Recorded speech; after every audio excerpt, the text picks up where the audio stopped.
Let me tell you something, creatures of the night. You could always tell that the Hulkster meant business whenever I'd rip off those red and yellow shirts of mine back in the day, brother. I must have gone through 1,000,000 of them throughout my career. But no matter how much I needed to show people I meant business with those 24-inch pythons, I would never have ripped up one of those incredibly beautiful, soft, and comfortable Talking Taker t-shirts available over at tpublic.com. That wouldn't work for me, brother. They're way too nice. You can show your support for the podcast and tell people to take her easy, or that you're going to take her care of business, or maybe that you're a biker taker guy or girl with any of these fine t-shirts. You can get a super soft tee, a hoodie, a baby onesie, or even a tank top if you really need to pull those straps down, if you know what I mean.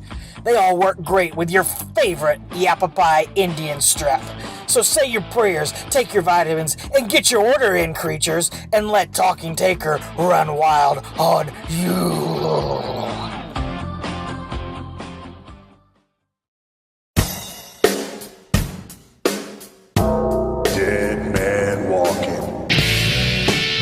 All right, creatures of the night, welcome to episode 87 of Talking Taker, our encyclopedic exploration digging up the career of the greatest professional wrestling character of all time. My name is Alex Dorio, and I want to thank you for joining us for yet another round of Dead Man Talking.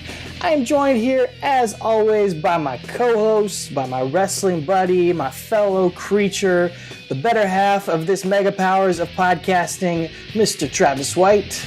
Travis, tonight we are talking about Judgment Day 2002 and a rematch 11 years in the making between The Undertaker and Hulk Hogan. But, my man, I cannot stop thinking about how in the present day, only one of those two competitors was at WrestleMania 35, and it wasn't The Undertaker. I know. How are you feeling about this, a few days removed from The Undertaker missing his first WrestleMania in almost 20 years? Yeah, last one he wasn't on was what, WrestleMania 2000? So yep. WrestleMania 16, right? So yeah, 19 years he's been on every one. And wasn't on this one, yet he was on the Raw afterwards. So, yeah, man, it did not feel right. I did enjoy WrestleMania, I will say that. Overall, good show. Long, really long, but definitely gave the fans what they wanted, but not what us Taker fans wanted. I really was wanting to see him there do something, have him in that John Cena spot, have John Cena and him come out for Elias, which wound up happening next time on Raw anyway, but yeah, it was weird, man. And then old good brother Hogan opened up the show, though, with his flub. Dude, the funny thing about his fake, he was trying to pretend about the flub about the stuff, and then he really flubbed it anyway. It was incredible. Yeah. You can't write that stuff, man. No, you can't. So, I guess that made up for taking not being there. How'd you feel about him being absent?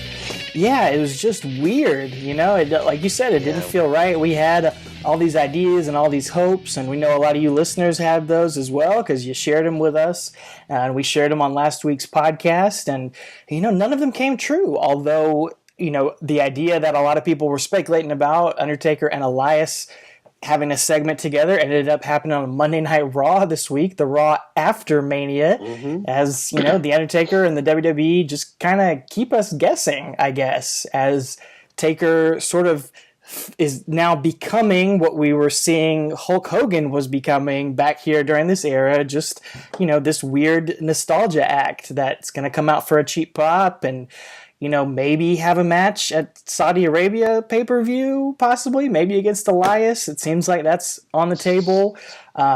Just taking it for what it was. I enjoyed the thing on Monday Night Raw. But, it's all just a little weird. It all kind of feels a little meaningless and directionless. Oh, for sure. And usually Taker pops his head in January or February and quickly builds up to a match at Mania. But last year he didn't even pop up till Mania, so now he's popping up the night after. I guess he's just, I don't know, he's getting his calendar wrong or something. I'm not sure what's going on. But I tell you what, man, Elias has the best job in the WWE. Without question. Dude gets to not take a bump, control the crowd, act like a fool, have a sweet beard, and then get in the ring with throwback John Cena and Undertaker. It's just, man. Jeff Jarrett. I can't ask for a better spot. Yeah, Jeff Jarrett. I can't ask for a better spot to be on than the Elias' spot, man. So, dude, good on him. How did they not do a Honky Tonk Man Elias spot this entire weekend? How did that not happen? I know. What is wrong? Or the Heath Slater one-man band. Could have brought out Jarrett, Honky Tonk Man. Come on. And Heath Slater. Huge missed opportunity there. But, yeah. You know, it is kind of crazy. If you go back to the beginning of this podcast, we obviously started it in the summer of 2017, thinking that The Undertaker had retired at WrestleMania 33, kind of hoping that he had, having almost a perfect storybook ending. But, you know, we've kind of evolved that thinking as we've gone along, as we've seen him, you know, continue to compete and continue to wrestle. And we've kind of become okay with that and excited about that, and just gone to the thinking of, well, if he wants to do it, then we want him to do it. He can go out on his own terms. He's earned that, and we're just going to have fun with it, whatever he ends up doing. But, you know, just him not being at WrestleMania, he's just been so associated with WrestleMania, and it's such a long show. It's not like there wasn't room for him to do something in there.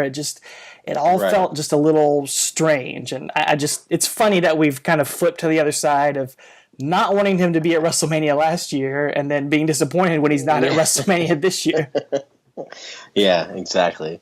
Well, and then he made an interesting post on Instagram today. Well, as of this recording is today, but he put some pictures of him backstage at Barclays with his get up on, and it says, "Yea, though I walk through the valley of the shadow of death, I will fear no evil, for I am the evil." So he partially quotes the Bible and adds to it, because the "for I am the evil" is not in there. But then he's still learning, you know. Yeah, he's still learning. He needs to go back to that Texas pastor's church, get a little brush up on it. But anyway, but a couple of hashtags he has at the bottom, which is just weird for me to even say that Undertaker has hashtags. Yeah. But one of them says hashtag "I will decide when it's time." So there you go. He's on his own terms. He'll decide when it's time to hang up his boots, I guess, or when it's time to go to Saudi Arabia, whichever one it is. I mean, and ultimately it is his decision, and we're huge fans of him and supporters of him, and, you know, we criticize and we critique as fans. You know, we try to be honest here on this podcast, but ultimately we get excited. We've grown to love him and appreciate him more than we ever thought we would when we started this podcast. And so, you know, if he's going to continue to compete, we're going to get excited for it. We're going to watch it. And in a couple of years, probably with some perspective, once we get to that match or whatever this era of his career, we'll talk about it more in depth with a little time in between it and analyze it a little bit more, because we'll get there on this podcast eventually. We'll get there eventually. But right now, tonight, we are talking about Judgment Day 2002, or as I like to call it, the match after Backlash. The match after Backlash, or what does Jerry Lynn call it? Judgment Day. There right we now, go. he called it "I'm Not There Anymore." Actually, oh, so he's been released. Yeah, had a rough go of it, but you know, what are you gonna do, man? What are you gonna do? Well, let's hop back in the time traveling motorcycle, or you know, maybe we could just you can just tie yourself to the back of the motorcycle, and we'll drag you around back to 2002. It's sort of a fun ride around the arena. We'll talk about.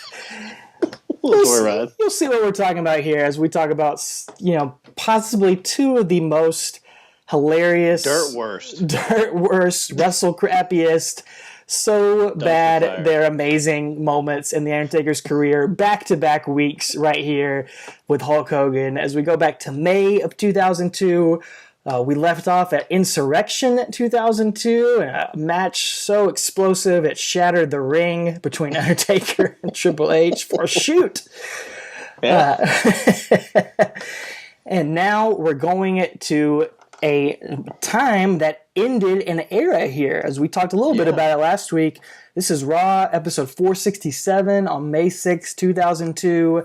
The WWF is dead.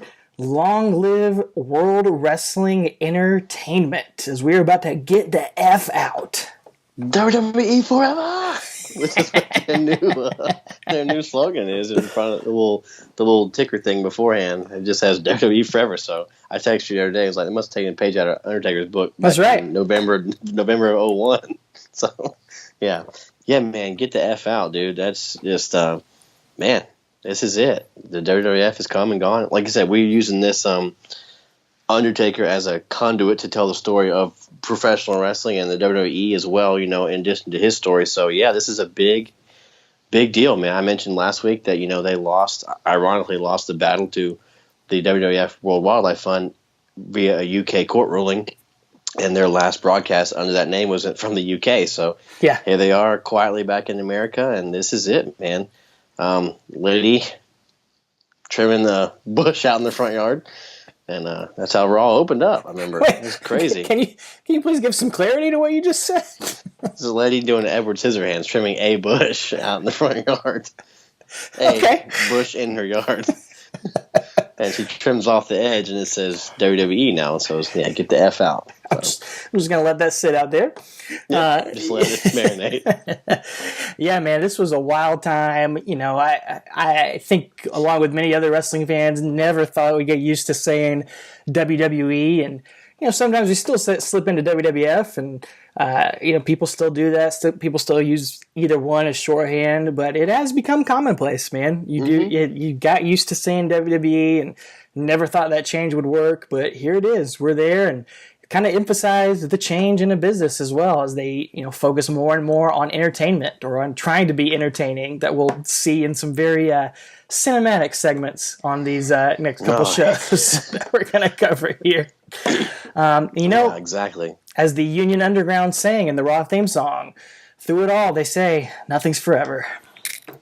Kind of like the career of Scott Hall, X-Pac, and Mr. Perfect after that plane ride from hell. This is their last appearance on television at this point in their careers. So, yeah, this marks the end. And the next week, I think Ric Flair said something like, I got to get rid of Scott Hall. He just wasn't cutting it. Or something. He just kind of casually mentions it. It's so funny.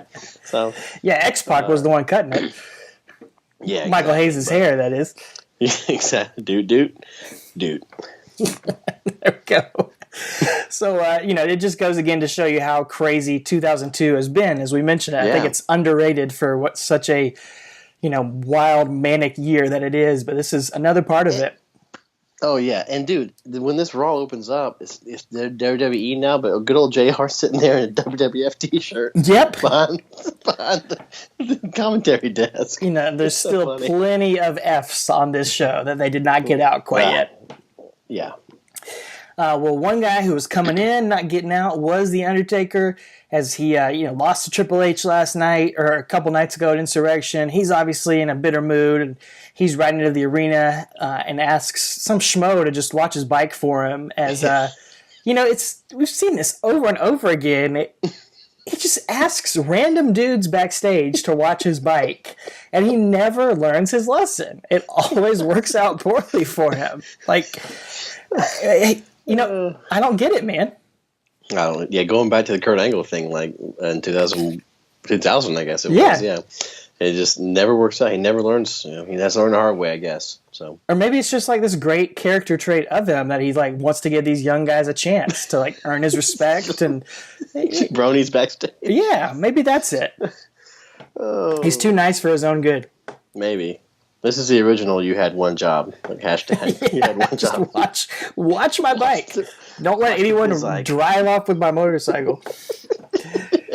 But he could not do it, man. It's because we see Undertaker in a little bit walking backstage, and he walks back to this schmuck who was watching his bike, and this idiot informs Undertaker that Hulk Hogan stole his bike.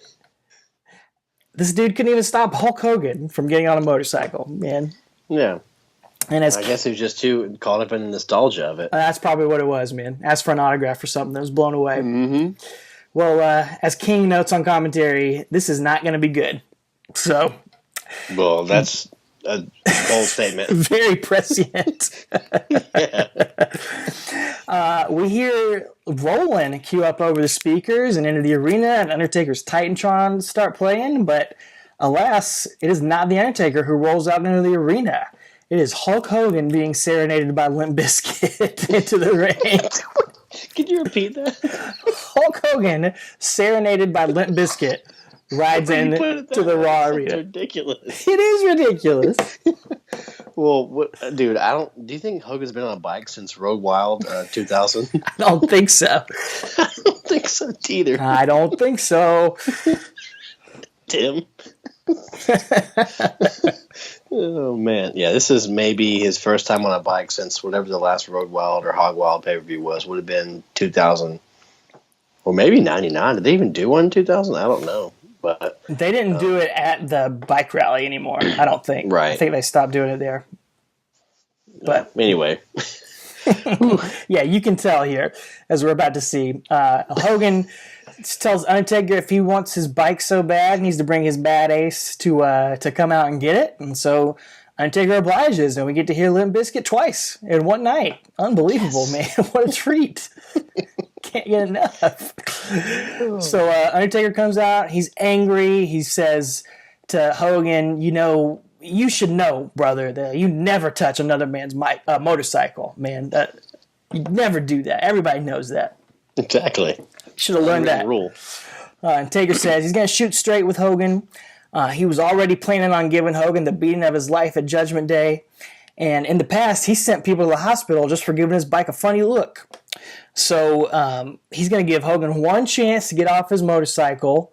And if he doesn't, he's going to walk down there and kick his teeth down his... Blah, blah, blah, blah, blah, blah. Exactly. That's literally what Hulk Hogan said. That's what happened. There's a recreation right there. But I'm going to give you one opportunity to get your ass off my motorcycle. And if you don't, I will walk down that ramp and kick your teeth. Blah, blah, blah, blah, blah, blah, blah. Blah, blah, blah. You know something, Taker? Are you actually going to do something? Or are you just going to stand up there like the bitch that you are? Can you believe that? Hogan is calling the Undertaker out. He literally says blah, blah, blah. It was so childish. I love it. Dude, Hogan, this whole thing, I'm wearing my Hulk Hogan shirt right now. My Mega Powers shirt. Hulk Hogan is what got me into wrestling. He will always and forever be my favorite wrestler. Obviously, as a person, has some character flaws, no doubt about it. Sure. But, always going to have a soft spot for Hogan. And I was all for it back then, but watching it back, man, it's this... His character is so weird because he's not red, white, and blue, say your prayers, take your vitamins Hogan. He's Hollywood Hogan trying to be a babyface while wearing the red and yellow. So he's like trying to be the NWO style Hogan, but in a babyface way, but not the traditional babyface Hogan. And it's so strange, man. Do you know what I'm talking about? Oh, absolutely. It's like this melting pot of the last 10 years of his career all put into one. He's like identity crisis. Yes. You don't know what it is. Trying to serve too many masters here. Like, which one am I going to be? But, it was like, last week I mentioned he goes on this 80s promo, that he gave his 80s promo before Insurrection. And it was straight up Hulkamania. Whereas this stuff is Hollywood Hulk Hogan, the heel NWO. He's going to do some stuff in this match that's very heelish. We're going to get to. So, yeah, it's weird. He's serving too many masters here. That's it, man. And I didn't remember it being that way back then. But just watching it now, some part of it did not click. Sort of like the engine did not click over on the motorcycle. As Hogan tells Undertaker, he's just going to bring the bike up there to him, brother. So he revs that engine up and he rides that motorcycle and chases Undertaker all the way to the back. And they have this... Oh, wait a minute. That's what was supposed to happen. Instead, Hulk Hogan revs up the Undertaker's motorcycle like he's going to gun him down and moves about 3 inches and stalls out. Just an absolutely hilarious moment on live TV. Dude, it's live, man. You can't mess up like this on live TV. it sucks. You get caught with your pants down, basically, man. Well, you know, Taker, you try to pull him back up and you try to rev up the motorcycle a second time, and it stalls again. As you can literally hear the crowd laughing. oh yes, there are guys in the front row just dying laughing at this. And dude, Taker's trying to stall at the top. He's a pro. He's doing his best trying to stall there. But you know, honestly, think about it in a real life thing. You would just run away. You would stand of course. there. You just run away. He's like pointing at Hogan, like, "Don't you do it! Don't you do it!" That's what he's like mouthing that to Hogan. And the problem is that they have this pre-taped segment backstage that only works if Hogan is able to chase Undertaker to the back, which is why Undertaker can't just run away, and Hogan's got to figure out what to do here. So, not knowing what to do, Hogan just gets off the bike and decides to run after the Undertaker backstage and leave the bike on the ramp. And I think, was it Pritchard, on Bruce Pritchard's show, I think he talked about this, about how they were like yelling at him, like, you've got to go back, you've got to get the bike through the gorilla position because the pre-tape has to roll. Like, you can't not be on the bike. You can't. So, and then this is where it cuts to the commentators, and they're JR and King. They're trying to filibuster. Yeah. Hogan is almost taunting. I'm not so sure that Hogan is not playing with the Undertaker's mind right now. And Hogan now is off that motorcycle. I don't know what the hell Hogan and the Undertaker. Hogan is coming back. The Undertaker has left. I mean, Hogan played some serious mind games with the Undertaker. It was obvious what Hogan was thinking about there, King. Yeah, but if I were Hogan, I wouldn't venture around that corner with the Undertaker waiting back there. I've never, in the 10 years, 11 years the Undertaker has been here, no one has ever called the Undertaker what Hogan did, in public, if you will, right to his face. I realize that. And he hasn't completely gotten away with it yet either, JR. They're just making stuff up, man. So bad. So finally, you know, they're trying to watch things, see things happening, and finally Hogan runs back down to try it again, and we hear the motorcycle finally start up, and Hogan's able to get the bike up the ramp finally for this segment. I mean, honestly, they should have just like cut to commercial and then like wheeled the bike backstage or something in hindsight. Yeah. But it's incredible that this Wouldn't have been too hard to do that. But. Oh, yeah. But it's amazing that this is not edited on the WWE Network. They just leave all this stuff in. Yeah. It's great. So why don't you tell us what this pre-tape was all about? Why did he have to get the bike backstage? Okay, so he's got to get it backstage, and he's cruising around on the motorcycle looking for what he says is a POS. Taker, he says that word again. Like, there's so much cussing from Hulk Hogan right here. It reminds me of the very first Vince Russo Nitro episode. There's a scene where Hogan's backstage looking for somebody, maybe Billy Kidman or Nash or Sid Vicious or something. Anyway, but he cusses like 6 million times backstage in that episode. And this is exactly the same. I don't know, man, but he's just calling him a son of a B and a POS and all kinds of stuff, just cussing, searching around for Taker. And then he spots this semi-truck nearby and I guess just has this, he imagines the motorcycle as The Rock and decides he's going to just destroy it like he did The Rock back in February. I'm going to run him down NWO style, brother. Yeah, exactly. Oh, man. It was what it was. So he does, man. That's Hogan's gimmick now, is that he drives 18-wheelers and runs over Undertaker's bike. They cut to commercial as he comes up with this idea, and then we come back and he's in the 18-wheeler, big wheel trucking, and he's looking for Taker, yelling at him, and so I'm going to give him one last chance to come on out here. And waits through the entire commercial and comes back and runs over the Undertaker's bike and destroys it. Just comedic gold right here. Like, even if the bike hadn't stalled out with all that crap, this still would have been hilariously stupid. Oh yeah, absolutely. And another stupid part, like logically wise, is like after that he gets out of the semi and he's like still looking around for Taker and yelling at him as if Taker got the upper hand on him.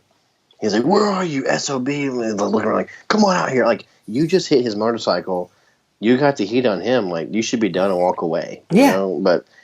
But we don't get that. And then later on, we do see Taker come across his motorcycle, and he is angry, and he's trying to pull it out from under there, and kind of changes his attitude once he sees it, and just starts putting the boots to it, and picks up a pallet and throws it on his motorcycle.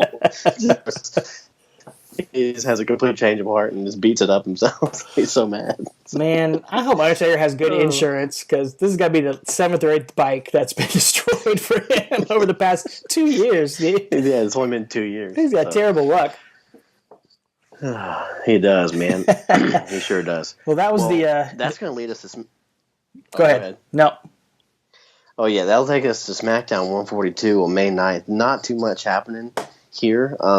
Because most is going to take place on Raw, because at this point Undertaker is a Raw superstar, and as we know, we talked about last week, they're not supposed to cross over brands anymore. But I do want to mention, we mentioned last week that Randy Orton made his debut, and this episode of on May 9th, SmackDown 142, Deacon Batista makes his debut. How timely, man! Just as he just retired in real life. Swan song at WrestleMania 35. You know, he had his last match. But yeah, he debuts right here, so kind of crazy. It's been almost 17 years. So. That is wild, dude. And guy, I don't think he certainly had the look back then, but I don't think if you were watching Deacon Batista, you would think we'd still be talking about him 17 years later, and as a guy that I think you and I became pretty big fans of. Oh yeah, well, and and he'll tell you this too. I've seen in interviews. He'll tell you that when he finally got the confidence is when he finally felt like he was Batista, who he should be, is when he wrestled Undertaker in 2007. All that stuff.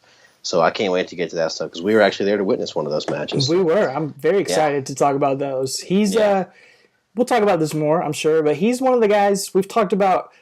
Guys that had the potential like Undertaker had, sort of had the raw material, like maybe a guy like Test or Barry Windham or Lex Luger, but just never quite got up over that hump into legendary status. Some people may argue with that, but I think Batista did. Like, he had the raw stuff like a guy like Undertaker had, but actually lived up to that potential and is in that upper echelon of top guys. Yeah, for sure, man. But you wouldn't known it here on May 9th, 2002. You would not so have. He's holding the church offering blocks around his neck. So, yeah. But just a little bit here. We got Angle, Edge, and Hogan having an in-ring promo. And Angle basically says that he's going to take the Undisputed title off of Hogan if Undertaker doesn't, because he's the only real American around here. So, wow. I guess he's ripping real American on Hogan and on Taker. So they're they could have had a 3-way match to see who the realest American is. That would have been a hot mess that I would need to see. Angle, Hogan, and Undertaker. My God, what a train wreck! Yeah, dude. Oh yeah. Well, then we get this edited version of that. Everything we just recapped from Raw, but this is an edited version, but it's kind of like polishing up a turd. It's still a turd. So it is. Not much you can do with it. Is what it is. I think that's why they don't edit it on the network, because it's like, what's the point? Right. Exactly. Well, you can't edit this either, as we head over to Raw on May 13th, 2002. A moment I know a lot of people have been waiting to talk about on this podcast. This is something else, man. Hogan rolls into the arena tonight. He's got his own custom bicycle now. So I don't know, man. Maybe he did ride a lot on his own. He's got his red and yellow bike straight out of Thunder in Paradise or something like that. I don't know. And exactly. Get this, folks. Get this. I love that show. Do you? It was great. Okay. Seeing Sting on television was awesome. I don't think I've ever seen a full episode of Thunder in Paradise. Whoa. I celebrated the whole catalog. I watched all of them. I mean, I'll watch any Hulk Hogan movie, but TV show, that was a bridge too far. Yeah. No movies barred. Yeah. No show's barred. So Ric Flair, who is just recently turned heel, I think on the last week of Raw, maybe was when he officially turned heel, or 2 weeks ago, something like that. Anyway, Yeah. He is demanding an undisputed title match with Hulk Hogan on this night. So, ladies and gentlemen listening out there, remember, this is the year 2002, and as we mentioned last week, after years of bashing WCW for their geriatric matches, WWE Monday Night Raw is going to put on a world title match between Hulk Hogan and Ric Flair. Wrestling is weird. Yeah, I'm just going to say it one more time, and I think I'll have to stop. Somebody say something about nostalgia, because this absolutely takes the nostalgia cake, man. This is, like you said last week, they've been ripping on the Billionaire Ted skits, the Nacho Man, the Huckster, all throughout the late 90s. Talking about how they got new, fresh faces, and here you go. 1992 all over again. I mean, the most WCW match ever right here. After they put him out of business and hated on them, they're going to run with it, dude. And honestly... Not part of the invasion. No, not at all. Just right here on Monday Night Raw. I want you to say your opinion after this. I know you had a different opinion in your notes, but for me... I loved watching this match back, dude. It was the most basic Hogan and Flair match. It was, it felt like a 1992 match. They don't hardly do anything, and they're both old as crap and not really doing any bumps. But, God, dude, the heat for Hogan and Flair, and the crowd was into everything they were doing, and it was just silly and stupid, and there was tons of interference. But I thought this was one of Hogan's best, most fun matches of his return, watching it back, man. Oh, I mean, it had a lot of attention on it, because how could it not? I just wrote my notes as the overbooked mess. I mean, and probably just to save the limitations that these guys had in the ring. I mean, you got the NWO out there, you got main eventer Bradshaw out there, you got Austin all getting involved, and it all leads to Hogan pinning Flair after a big old stinky leg drop. So, but it's... it's fine. You can hate on it. I was just loving the nostalgia of Hogan and Flair. I just appreciate them so much more, and what they were able to do so much with so little. Yeah, no, it was fine. It's okay. You can say you didn't like. I think I have a bad taste in my mouth because Bradshaw's involved too, because he did not do anything for me at this point in his career. I hated him as a main eventer at this point. Well, in 2004 as well, I hated him. I didn't like him until he retired. Well, Hogan is going to ride up to celebrate. Interfere. He does not interfere, amazingly, after the NWO and Austin. Stone Cold helps Hulk Hogan win a match here, which is a wild sentence. Wrestling is funny. Hogan rides his bike up out of the arena, and he has no problems with it this time. He's got it fully gassed up on this night. But Undertaker, he's upset, man. He is sulking backstage. He gets approached by Coach, who's looking for comments about Hogan stealing his bike last week, and Undertaker just gives him a death stare and walks away through the darkness. I love that. He doesn't say anything. No, man, because he's got a plan in mind for how he's going to get revenge on this night. So, Hulk Hogan, he's had his victory. He's showered up. He's ready to head out of the arena. And how would you describe what he has on as he's about to walk outside or get on his bike? He's got his black leather jacket like Triple H does nowadays, and the absolute dorkiest helmet I've ever seen. Except for the Kurt Angle one, but it is a dork helmet. It's a joke. It's not a real helmet, man. It's so bad. It is the worst helmet. Safety first. It's so bad. But he is all suited up, man. His leather is up to his neck all the way. He's not any skin exposed on his body. So something's coming. Exactly. A stunt is happening. It's like the thing for Jerry Lawler talks about where he smashed a picture frame over Ultimate Warrior's head. And that was the angle that was supposed to happen. And when Ultimate Warrior came out for the segment, he had a baseball hat on. And it was like, when have you ever seen an Ultimate Warrior wear a baseball hat before? Like, you knew he ruined the angle because you knew something was going to happen because the Ultimate Warrior came out in a baseball hat. And you've got Hulk Hogan with this thick leather jacket and a giant helmet on. I wonder if something's about to happen here. Yeah. That's so bad. Well, Hogan... That's not even the worst part. Oh, no, we're just getting started. Hogan is going to try to... he says he wants to return the favor to Austin tonight. Austin saved him, so Hogan is going to be a lumberjack for Austin. Now, Hogan says he was going to just ride around tonight, flexing his pythons and spooking some creeps out of the neighborhoods. But now I'm thinking things out, Coach. I was going to ride around Toronto tonight, take the leathers off, show off the 24-inch pythons, and spook some of the creeps out of the neighborhoods around here. I'm not sure what that means. I think that's something that Hogan just had to apologize to the New Day for, but I'm not sure. You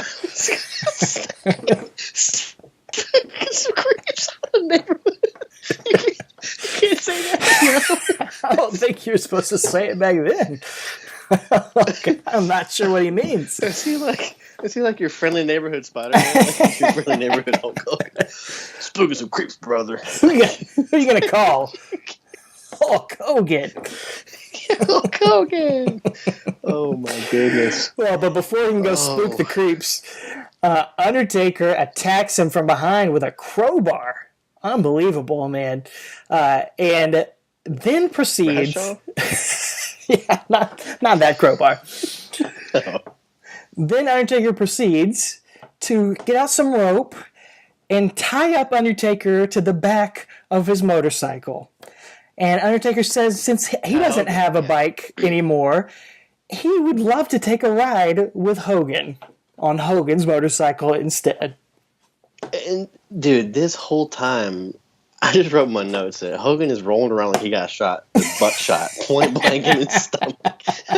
Taker hit him with a tire iron or whatever, but like he is rolling around like you just put a gun to his stomach and pull the trigger, like because he's got a cell getting tied up to this motorcycle. It is it's not good. Well, it's very not good. I guess Undertaker proceeds to do what I think Hulk Hogan wanted to do and proceeds to drive around with Hogan on the back of his motorcycle in one of the most unintentionally hilarious segments in WWE history as he goes on a joyride backstage with Hogan dragging around. Like, first of all, that's incredibly unsafe to just drive a motorcycle inside an arena with a person attached to it. No. Man, it's so unsafe. But honestly, it looks more fun than anything. It looks just like Hogan's just like like a black. like been pulling on a jet ski or something, tubing outside. I know. Exactly. It looks like you go for a joyride. just hanging out behind the motorcycle, sliding all over the place, man. Oh, golly. It is. It doesn't look like it hurts. It just looks like it's fun. It does. He doesn't. He's very safe with him. He doesn't ram him into the corners or anything. He's just sliding on his backstage. Yeah. And it goes on for so long. He's not even like on his face. He's not. No. He's not banging his face on the ground. I mean, he's just on his back in a 20-inch thick leather jacket. It's like the safest leather jacket I've ever seen. It's made from like 40 cowhides. It's so thick. Well, eventually, Undertaker does fling Hogan into some cardboard boxes off to the side. Empty cardboard pipe. And tells Hogan, "Welcome to my world. I'll see you Sunday." And Whoa. That's how... Is it like Taker World? Like Disney World? Yeah. Taker World. Like that's a ride? That's the ride right there. You get to slide around on a motorcycle backstage at an arena. Like, Flair's got Space Mountain, Taker's got this. like, even as you were scripting this, how did anyone think this is what's going to sell up some pay-per-views in 6 days? Much less what it actually became on television. Like, I can't fathom this, man. It's like, what's the go home for Hulk Hogan and The Undertaker? Two of the most iconic figures that haven't met in 11 years. Oh, what's the go home? I get it. We'll drag this icon behind a motorcycle so unsafely. It's so bad. Like, I'm picturing in my head right now, I'm thinking of, like, back in the 80s when the Four Horsemen would like, hijack Dusty Rhodes' car and, like, beat him up outside of it, or, like, try to run him over, break his arm and stuff. And, like, that was intense and that was amazing and unforgettable. Violence. This is the 180 of that complete opposite of realism. It's so cartoonish. If you've never seen it, you've got to check it out, people. It's one of the funniest things you'll ever see that has to do with wrestling. It's one of the worst things you'll ever see, and the funniest things. And I want to mention this. Vince Russo has said I've heard him on several interviews saying that he was actually watched this episode, because at this point in time, this was in 2002 in May, right after the brand split, he was actually consulting to go back. He actually got hired by Vince McMahon, was supposed to be at the King of the Ring pay-per-view the next month, I think. Wait, so was this his idea? And be introduced there. No. Oh, this was not his idea. He was flipping through the television. Now, he incorrectly says that he was flipping between Raw and Nitro, which we know can't be true because Nitro's gone. But he says, I was flipping on Raw and I saw The Undertaker dragging Hulk Hogan behind a motorcycle in one of the worst things I've ever seen. He said, and I've written some stuff that's not great. He said, so he realized at this point, this is in trouble. And I think he called Vince and told him, like, this is stupid. So this is after this, Vince hired him, and then he only worked there one day and got let go again. So, but I just think it's funny that Vince Russo remembers this, that he watched this live, and I thought it was awful. All right, well, I believe that he said that, but I'm gonna call BS on that, in my opinion, because I've listened to Vince Russo's podcast, and what he always, correct me if I'm wrong, what he always talks about, what he thinks makes for great television is when you're flipping channels, you're going to stop and look at whatever craziness that is, no matter how ridiculous it is. That's how he justifies all his weird ideas, right? Oh, yeah. That's because he's like, what was one of them? He was talking about Balls Mahoney and Terry Taylor being a cock and balls tag team. And he's like, who wouldn't stop on that if you were flipping through channels? Yeah. This is exactly the thing that he would be a fan of, because this is like, if you're flipping through channels, you would stop and look at how stupid this is. Like, he's criticizing it because he didn't do it, but I feel like there's a 100% chance that he could have written something this stupid. So I call BS on you, Vince Russo.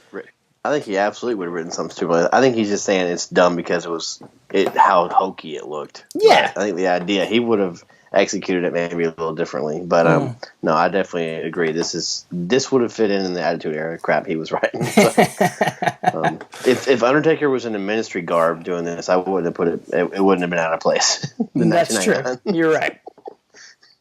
Well, just to try to redeem all this and talk about some intentional comedy that worked on this episode of Raw and cleanse our palate, there's a fantastic segment that is also worth seeking out of Booker T dressed up as a lumberjack with Gold Dust backstage, getting prepared for the lumberjack match in the main event. That cracks me up. He's got the full beard on and the flannel. That's so funny. Yeah. But then again, 10 minutes after that, Booker T randomly becomes a member of the NWO, taking on Stone Cold Steve Austin in the main event. So that's the insanity that we're dealing with in 2002. Yep. Nothing makes sense. Nope. So, he was only in the ref for like 2 weeks and he got kicked out, so because they realized it was stupid. But anyway, it's weird, man.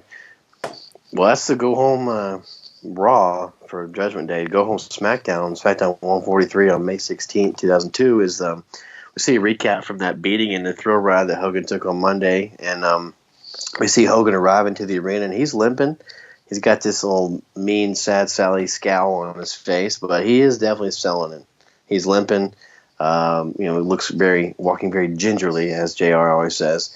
And then this is that episode where Hogan comes out and gets like another 10-minute ovation. Yeah. Just like he did, at right after Mania. It's just crazy, man. It's really, you could see him getting emotional during it too, and it's really getting to him. It's really, really neat to see.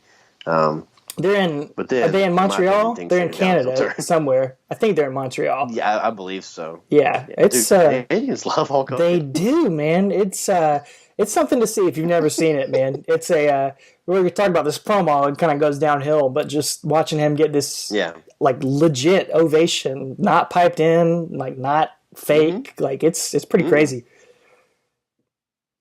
Maybe he should change his music to "I'm a Real North American." Oh, that's who loves him the most, man. I'm a real North American. It still works. Just to include you can still do that. Maybe that's why his Mr. America run didn't work. He should have been Mr. North America. That's it. That's why it never really clicked.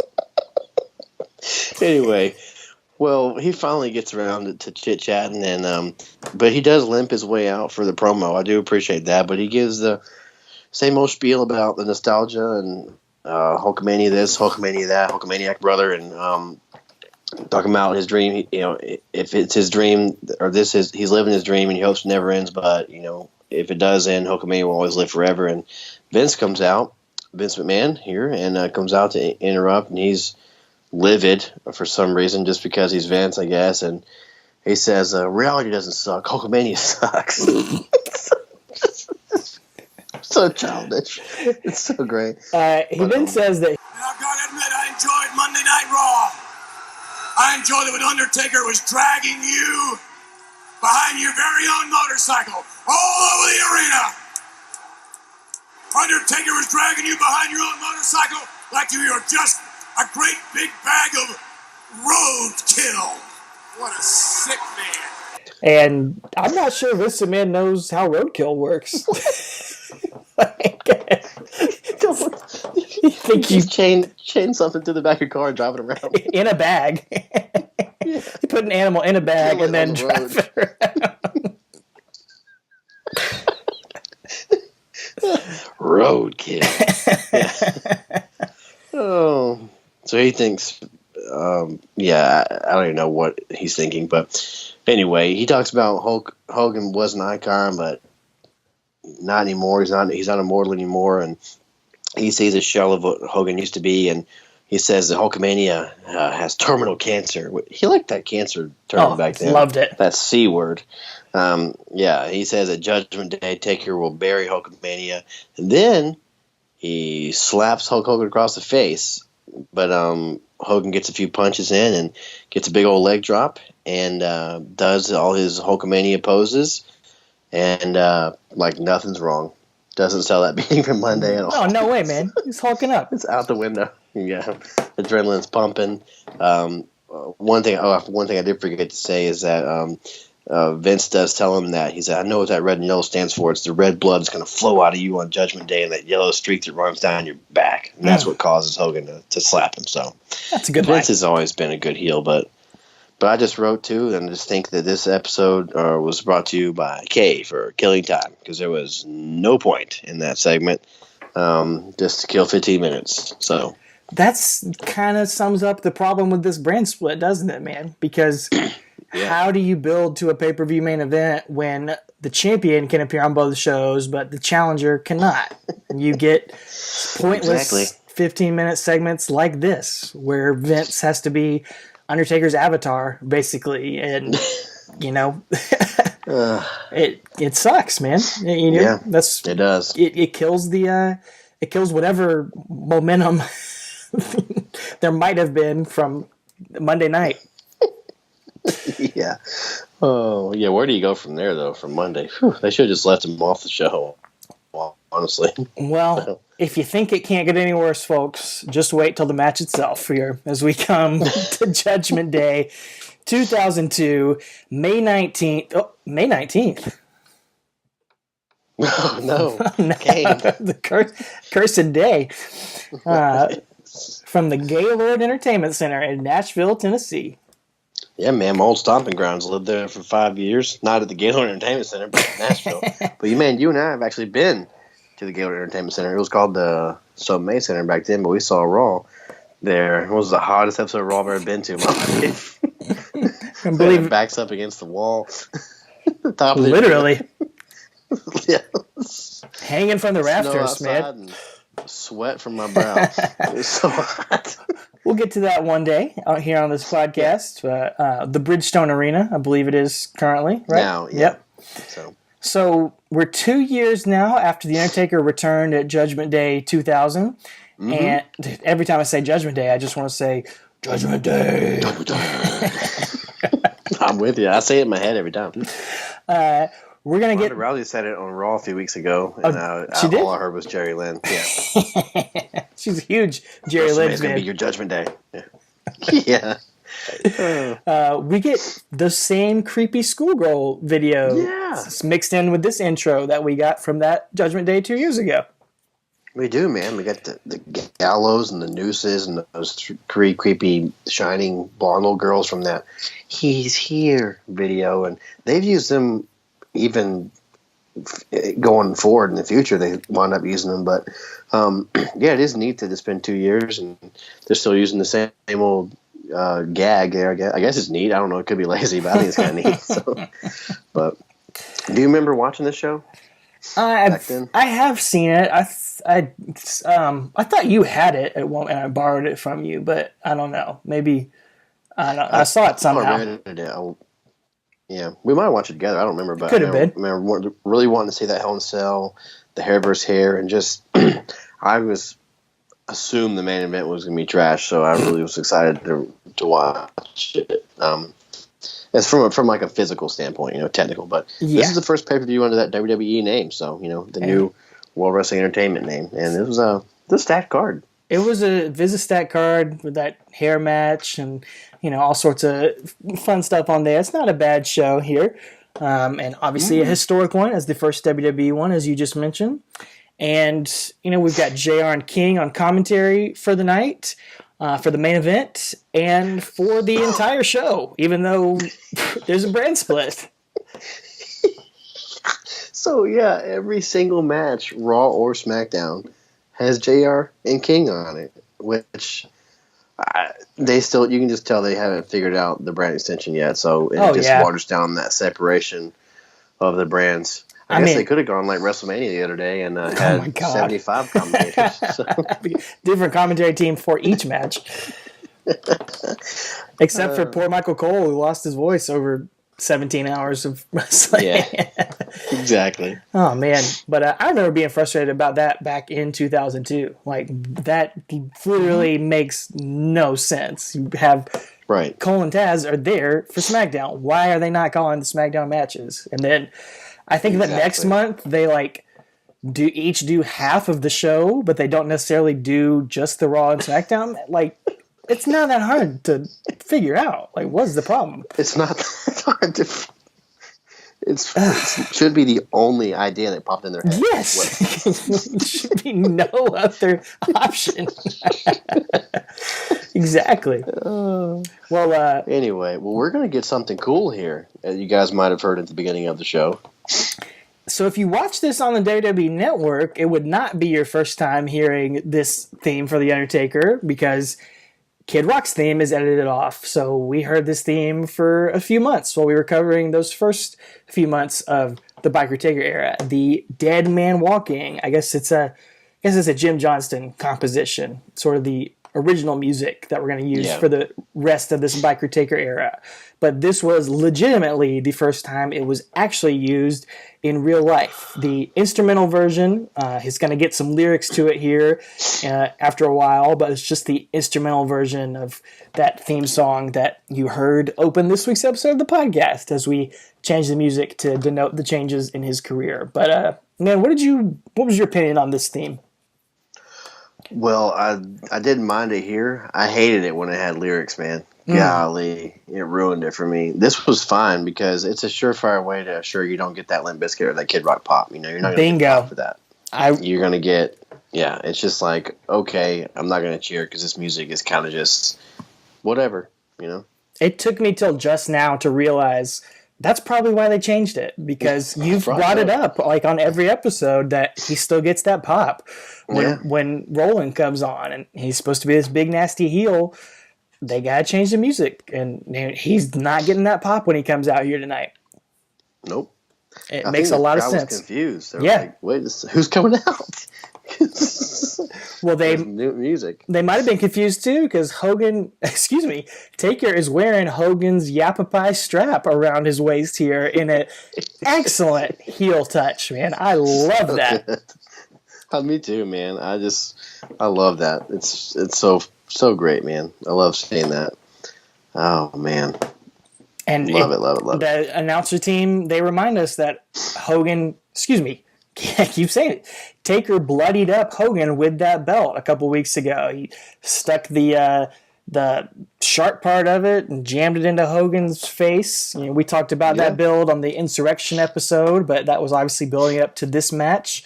Just really, really trying to play those mind games with Hogan as he comes out. And not only is he wearing that, he's got some new digs. He's got his Red Devil Big Evil shirt on, which I can't recall seeing that on Raw or SmackDown. I think this is... did he have it on Raw or SmackDown? I don't remember him having that. Well, I remember Randy Turco wearing it for WrestleMania this year, apparently. Exactly. The Randy. Dirt Devil shirt, as he called it. Yeah, man. Yeah, so apparently that Red Devil moniker caught on. A little bit. Do you think it's one of those things like nowadays you could tell they just give these guys stupid nicknames like the Scottish Psychopath just to market it? Do you think is this the beginning of that back then? 1,000,000%, yes. Without question. But also, I love that he's not red anymore. Like, he's not Booger Red. He doesn't have red hair anymore. Right. He's jet black now. Now he's the Red Devil. Yeah. Exactly. Yeah. So, anyway. Well, Undertaker does walk to the ring since his bike was crushed. Yeah. So, haven't seen that in a while. And this is going to be his first time challenging for the Undisputed Championship, as JR notes. And he's going to try to destroy Hulkamania for good in this rematch from Survivor Series 1991 and this Tuesday in Texas 1991. The Undertaker's first ever championship wins. Yeah, it's very funny how it's taken that long to get them back in the ring together. But, after this, we got Hulk Hogan coming out to what you called Not Voodoo Child. So you eloquently put it last week. So love that. So Not Voodoo Child plays, and Hogan is mouthing the lyrics and looks like an idiot on the network because it doesn't line up. But he's got a good pop, man. Here, Nashville was ready for Hulkamania, dude, and he's just soaking up this nostalgia tour. And like I said, JR tells us it's been a decade since they faced each other, and really, really, I'm glad this run is coming to an end here. But it was a nice, fun little ride while it lasted. So it was, and as we talked about last week, it's kind of an influential run because this is the first ever time that WWE really ran with this whole nostalgia thing, and it's fueled so much of what they've done over the past 17 years is treading back on the past and those memories. And so we have this Hogan run to thank for it here. And if you don't like that, then you'll enjoy the fact that Hogan gets the crap whipped out of him to start this match as Undertaker takes off the Yapapai strap and just begins lashing Hogan over the back with it. And I just thought, man, this should have just been a strap match. Like, if that was going to be the gimmick, why not just do that? That would have been great, man. How can you get more 80s than that? It's been great. Just go all the way. I would have loved that. I wish they would have. It was a mistake. Yeah, like I said, Hogan slides in and Taker just beats on him with that belt, and of course he stalks Hebner off who's trying to break it up, but Hogan fires back with some right hands, and then he, of course, in his heel move that he is, gets the belt and uses it on Taker. Of course he does. Yeah. I mean, it is his belt. Sure. So I'll justify it. But he's whipping Taker like a government mule, JR says, and then finally Earl Hebner grabs the belt and takes it away, and the match can officially begin now. So Hogan, of course, is fighting in his shirt and bandana to start this match off, which if you'll notice during this time, he did a lot of. Like, I don't know if he was just, a little nervous about his body or his head, but a lot of these matches, he tries to wrestle in his bandana for as long as he can until it falls off, which is like, dude, we've seen your hairline for 15 years, man. That hadn't changed that much. Yeah, you didn't have a hairline in Rocky. Like, you were bald back then. It's fine. So Hogan starts punching him in the corner, and then they go to the opposite corner, and then again, babyface Hogan is just blatantly choking the Undertaker in the corner right in front of the referee, just choking him like he's Homer Simpson and Bart. I wish Taker's tongue was just sticking out of his mouth like that. That would have been incredible. Hogan gives Undertaker a big back body drop like Triple H did in that Insurrection match that we'd said we'd never seen before back then, and now we see it again. Taker doing that big thing, and Hogan clotheslines Taker out of the ring and gets a perfect 10 landing, and then Hogan does the Hogan thing and rips his shirt off, gets that big reaction that he didn't get to have earlier because Undertaker messed up his entrance, but Hogan's going to get his spots in, brother. And stole his pop, brother, so now he has to get his pops. Oh, and he got a pop, man. You can argue about putting the title on Hogan and that decision and whether he deserved that or not, but you cannot deny these crowd reactions he's getting, man. Right. Like, it is insane. Mm-hmm. It is, man. And, he deserved it, too. He hadn't been there in a long time, so it's good stuff, man. I'm glad he got it. So when they start brawling on the outside, and then JR tells us exactly what we need to know. He says, we're not going to see any fireman's carries or wrist locks in this match, ladies and gentlemen. So no, sir. It's just, it's not going to be, it's going to be bowl and shoe ugly. He doesn't say that, but that's basically what he's hinting at. So Hogan and Taker fight on the outside, and Hogan whips Taker over the stairs as he does sort of like a Mick Foley bump, flipping right over the stairs. And Hogan it does the right thing, breaks the count, rolls in and rolls back out, and continues to beat up Undertaker. Taker is just kind of bumping like crazy here because obviously Hogan can't do a lot. So after all that, they're going to get back in the ring, and Taker's going to take things over, start working over the arm, and head up top for Old School, but that's not quite going to work out for him. Oh, no, because Hulk Hogan has done his homework, and he crotches Taker on top turnbuckle, and then he takes a page out of Undertaker's playbook at WrestleMania, and he goes up there and hits a superplex on to Taker from the middle rope, which just surprised the heck out of me. Me too, like, man. Where is this coming from? I had no idea. It was nuts, man. I probably hurt Hogan's back like crazy. Yeah, dude. I don't know where he busted that out from, but it only gets a 2 count, unfortunately. Yeah, it's because he didn't go to the top rope. That's right, man. He didn't finish it off. No.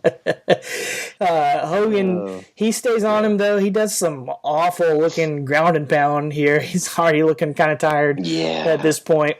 And then just takes a page out of Undertaker's book and stalks the referee around, Earl Hebner, and threatens to slap him. Yeah, he's like holding his hand like he's going to backhand Earl Hebner. I'm like, dude, and it occurred to me that he's actually been a heel since AWA. He's been a heel the entire time. Think about him when eliminating Sid, the Royal Rumble, and all that kind of stuff. Oh yeah, he's always been a heel. It finally worked when he was the NWO. So, but anyway, whatever. Then this one, Taker is going to go the Bret Hart route and chop block a Hulk Hogan and then start wrapping his leg around the ring post because he's got those wobbly knees. He does. Those knee brace knees. Certainly his weakness here. Taker rams the knee into the post. He works a leg lock here that we've seen Undertaker do a number of times, but Hogan's gonna continue to fight out of it. Hogan is kicking Taker's face in a number of times and trying to bash it in to get out of this leg lock. But Undertaker is relentless, dude, and he's going to wrap Hogan up in a little Canadian maple leaf single leg crab here, studying some Lance Storm tapes. Yeah, single leg crab, man. He's excited about that. So he got that on. We hadn't seen that in a while. I think we saw it a time or two before, but it's been a while since we saw that. Yeah, I think he's busted out once or twice, maybe with Austin or something like that. Well, Hogan gets the ropes, but we see Taker's bleeding from his mouth, and we get body shots in the corner by Taker, and he reverses an elbow and attempts a big boot, but Hogan pulls the rope down, and Taker crotches himself on the rope for the second time in the match. So. It's like Taker's working a broomstick here, man. He is kind of just doing this match on his own, and apparently it's a very, very heavy broomstick as Undertaker locks on the goozle, tries to lift Hogan up for a choke slam, and I mean, how would you describe what happens here? 3 words: world's worst choke slam. I mean, it's awful. It is like lifting up a couch, trying to choke slam a couch. just an average person pick up a couch and try to choke slam it. That's what you're gonna get here. Wow, I can't think of a more apt description. Somehow, off the top of my head, not my notes. Somehow it gets a 2 count though. As commentary calls out that I didn't quite get all of that one here. Hogan is able to make his way out of it. Count. Yeah, Hogan is just gassed, man. He cannot get up even for a choke slam here. I don't know if it's edited on the network or not. Like, because I in my head I remembered him like it being even worse than what it was. I don't know if there was like a second attempt or something that they fixed on the network. I don't know. Well, we get that second one later on in the match. So I don't know. Maybe I'm mixing both of them in my head. Maybe I am Mandela too. effect type thing. Yeah. So, I don't know. Well, Hogan. After this, Hogan hulks up like it's 1986, and he's punching and kicking, and Hogan and it out, brother, and punching, big boot, posing, leg drop, boom. Taker kicks out at 2. Hogan cannot believe it. Dude, that's huge. I don't care what year it is. That for anybody to kick out of the Hogan leg drop, that's a big deal, dude. Right. So absolutely it was. Undertaker is going to be able to take control again because Hogan makes the mistake of dropping his head. Undertaker gets one of his signature DDTs, and Hogan barely gets his shoulder up for that one. And Vince McMahon has to pick himself up from out of the gorilla position. He can't get enough of watching this match backstage. He's got to come down to ringside and check things out. Yeah, they got to pretend like what happened on Thursday on SmackDown plays into something. So, we wasted 15 minutes on SmackDown. Let's bring Vince out.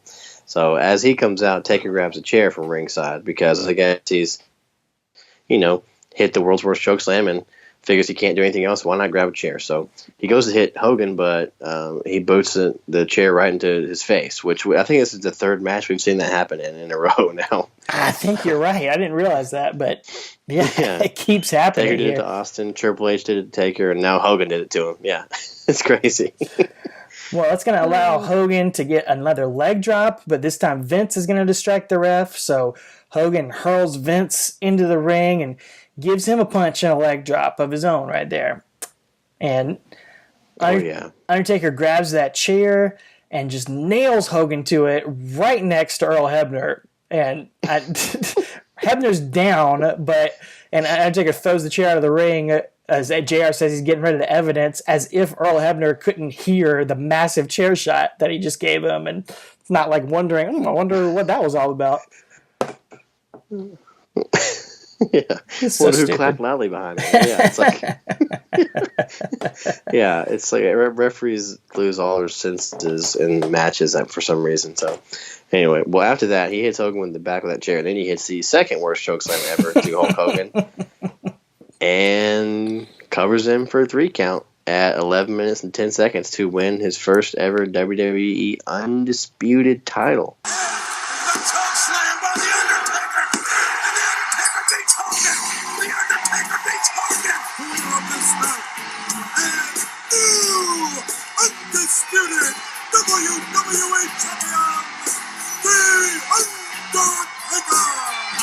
Not only that, it will be his last ever WWE championship. He will, of course, go on to be the cornerstone of SmackDown for a while with the world title a number of times, but this is the last time he holds that title in the original WWE championship lineage, which is kind of crazy to believe.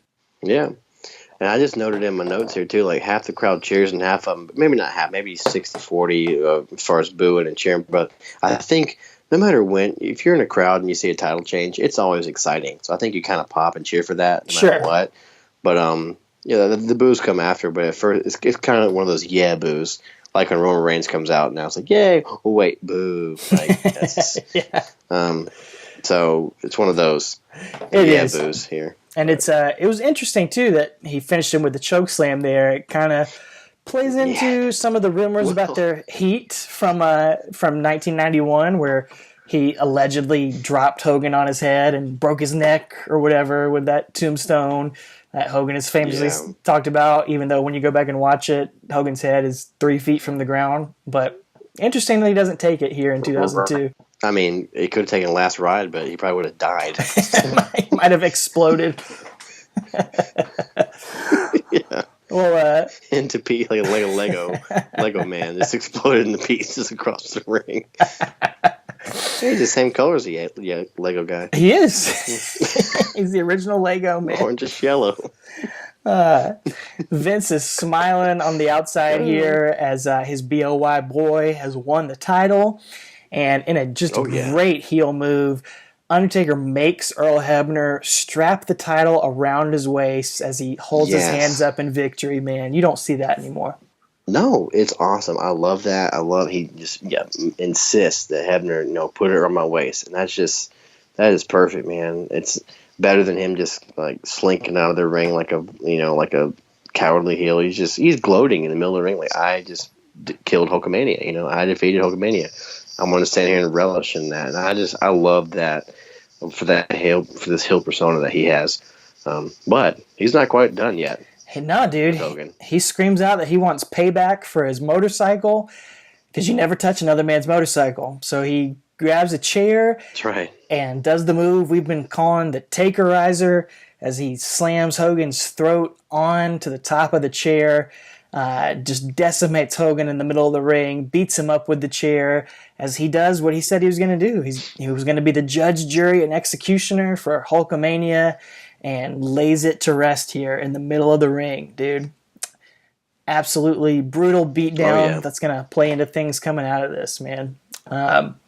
And this was this goes along with 2002 being chaotic because this is the third WWE title change in as many months, which is just wild to think about. And it's crazy. I think that's why Vince went with Taker here to kind of help stabilize things during these crazy, chaotic times. We've seen that in the past. That's why he went with Taker in 1997 when things were going crazy. He put the strap on him then.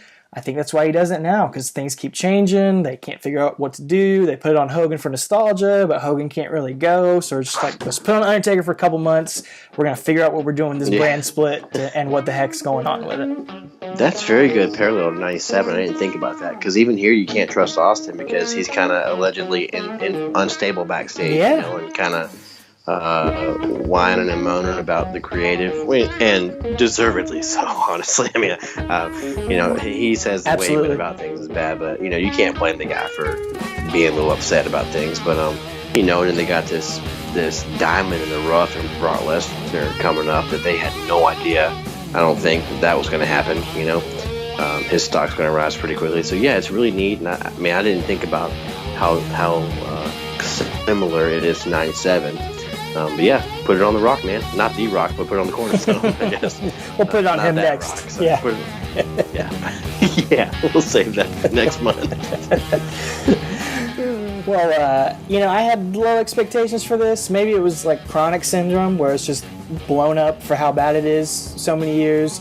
But going back and watching it, it wasn't as bad as I thought it was going to be. The choke slams were bad, but man, maybe it's just because I'm a Hogan mark. But I don't know. What'd you think?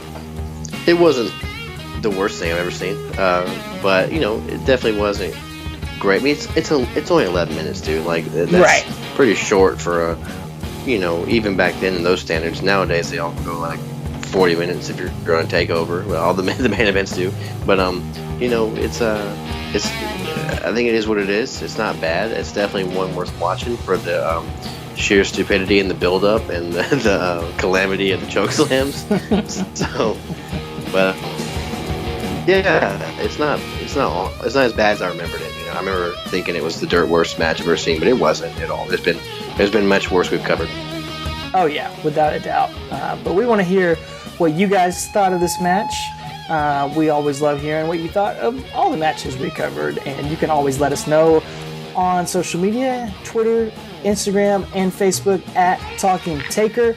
We love your comments on there, as well as on our podcast pages, wherever it's on Podbean, YouTube, Apple Podcasts, Google Play, Stitcher, and we are sort of still on Spotify. We had a bit of a mix-up with them, so our archives have been deleted off of there because they were the wrong files, apparently. But you can still find our latest episodes on there. We're going to continue to post the new episodes. Hopefully those will continue to post on there. I don't think we're going to be able to get the archives back on there anytime soon. So if you are one of those people listening on Spotify, if you're wondering where those are, if you go looking for them, you won't find anything up to episode 87 on there if you look for those, but they are everywhere else. We're not getting rid of the archives if you got worried about that. I don't know if anyone would, because nobody cares, but just putting it out there just in case. Everything else should be normal. Spotify's a little wonky, but everything else is good. And speaking of comments, we did get a few of you telling us what you remembered about this match. Our buddy Tommy from Watch Along Wrestling at Watch WrestlePod said, he said, I wasn't at the show, but I remember being all about Hogan after Mania 18. Nostalgia was running wild, brother, until he won the title. He says he thought that was a bridge too far, so he was happy to see Taker putting into it. Both Bob Colling Jr. at Yo Bobby Boy 89 and at Wrestling Sane Ma, they both talked about the awful choke slam. Of course, that's the big memory. Sam Valenti called it the greatest choke slam of all time. In the history of our sport. And then, of course, Randy Turco chimed in saying this was, maybe the worst WWE title match ever. I don't know. I don't know if it's quite that bad. But he said he still obnoxiously celebrated it like a Super Bowl win because the world title was going on Taker for the first time in 3 years. Come on now. Exactly. Yeah. Gotta appreciate the markdom for Taker there. Love it. You have to, man. And he's gonna get a wild title reign. I keep using that word, but it's gonna be crazy here next week as we talk about the build up to King of the Ring 2002 and a rematch with Triple H. And brother, that match, we'll talk about that, but it's all about the build up next week. Some of the stuff people have been wanting us and requesting us to talk about since we started this podcast. Some crazy one-off matches on Raw and SmackDown that are incredibly memorable from this time. We talked about some historically hilariously bad build-up this week. We're going to talk about some incredibly awesome stuff next week. There you go. I'm excited. To get to it. If you were there, if you were at the Gaylord Entertainment Center, whatever the heck it's called, let us know. You hillbillies in Nashville, you were there cheering for Hulkamania, his last hurrah. Let us know if you were there. And as always, got 2 words for you. Take her easy. But that's not enough. I got one more question for you, Jack. What you gonna do, brother, when Big Evil runs wild on you? I am so excited that Ric Flair has given us the opportunity to be amongst the other lumberjacks. And might I add just how ravishing you look. I think you and I should get into the spirit of things and sing that song, that lumberjack song. How does it go? I'm a lumberjack and I'm okay. I sleep all night and I work all day. Kick it. Kick it. Man, I feel like a fool with this outfit on. What your lumberjack outfit at? I just read this. I mean, you don't have to wear it. What? I ain't gotta wear this outfit. I figured you look ravishing.